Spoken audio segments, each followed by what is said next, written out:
Gini deh, setiap kali kita online, kita tuh sebenarnya ninggalin jejak. Satu klik, satu like, satu pencarian, semua potongan data kecil itu kalau digabungin ngebentuk sebuah cerita. Cerita tentang siapa kita. Nah, pertanyaannya, isi ceritanya apa dan siapa yang baca? Yuk kita bedah sama-sama. Pernah kepikiran gak sih setiap situs yang pernah kita kunjungi, setiap video yang kita tonton, gimana kalau semua itu jadi catatan abadi yang gak bisa dihapus? Well, jawabannya ternyata iya. Semua itu memang ngikutin kita. Anggap aja ini semacam bayangan digital kita. Sebuah profil yang terus tumbuh dan makin detail, yang nempel terus kemanapun kita pergi di dunia maya.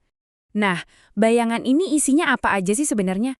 Yuk kita lihat lebih dekat jejak-jejak yang kita tinggalkan, seringkali tanpa kita sadari, setiap hari. Intinya, ini tuh rekaman semua aktivitas online kita. Tapi ini lebih dari sekedar riwayat browser loh. Bayangin aja, mulai dari email yang kita kirim, barang yang kita beli, sampai aplikasi ojek online yang kita pakai. Setiap tindakan, sekecil apapun, itu nambahin detail baru ke profil digital kita. Jejak ini ada dua jenis. Yang pertama, jejak aktif. Ini yang kita lakuin dengan sengaja. Misalnya ngepost foto atau nulis status.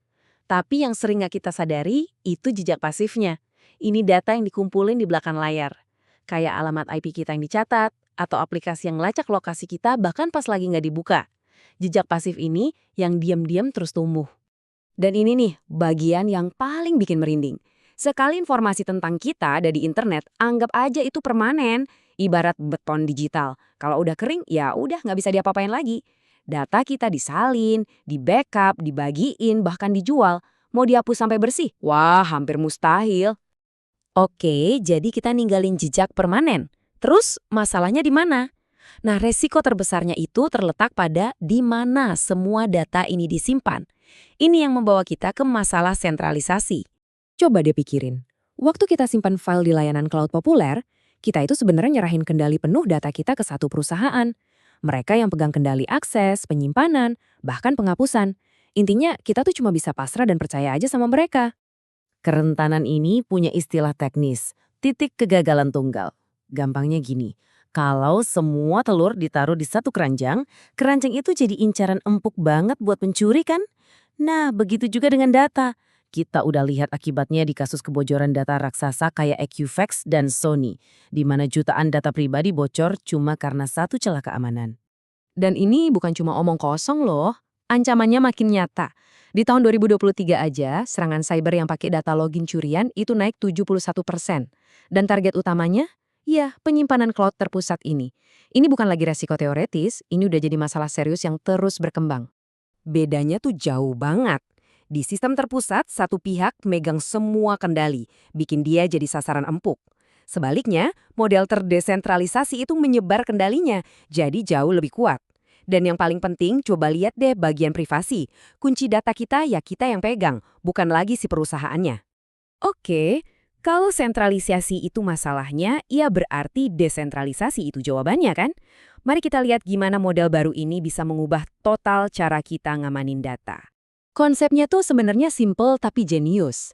Daripada nyimpan data kita di satu server raksasa, datanya dipecah-pecah, dienkripsi, terus disebar ke banyak komputer di seluruh jaringan. Jadi nggak ada lagi tuh yang namanya target utama tunggal. Tunggu dulu, bukannya kalau data disebar kemana-mana malah jadi lebih nggak aman ya? Kayak berantakan gitu? Nah, disinilah kuncinya.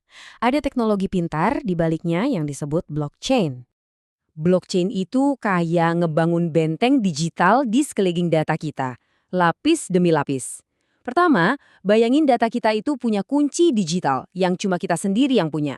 Kedua, setiap file dikasih semacam sidik jari digital yang unik, jadi nggak bisa diubah tanpa ketahuan. Semua lapisan ini bekerja sama buat bikin sistem yang super aman dan transparan, tanpa kita perlu percaya sama satu perusahaan manapun. Jadi, keuntungannya apa aja? Jelas banget. Nggak ada titik kegagalan tunggal, artinya lebih aman dari peretasan. Kita sendiri yang pegang kuncinya, bukan penyedia layanan.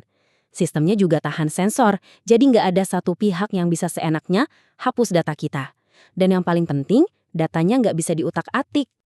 Dan ini bukan lagi cuma konsep di atas kertas ya. Kita bisa lihat pergerakan nyata ke arah sini. Semakin banyak orang yang sadar dan beralih ke solusi terdesentralisasi demi privasi mereka. Ini adalah respon langsung terhadap resiko keamanan data yang makin menjadi-jadi. Oke, teknologinya keren banget, kita ngerti. Tapi, terus, kita sebagai pengguna biasa bisa ngapain sekarang untuk melindungi diri? Yuk kita bahas langkah-langkah praktis yang bisa kita ambil buat mulai bersih-bersih dan ngendaliin jejak digital kita.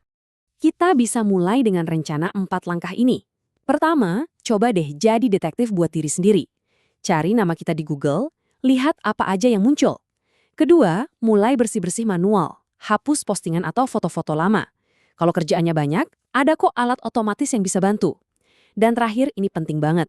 Tutup semua pintu belakang. Hapus akun-akun lama yang udah nggak kepake. Tapi, kita juga harus realistis nih. Ada beberapa hal yang kayaknya nggak akan bisa kita hapus. Misalnya, data yang udah terlanjur disalin atau dijual sama pihak lain. Atau yang udah kearsip di internet.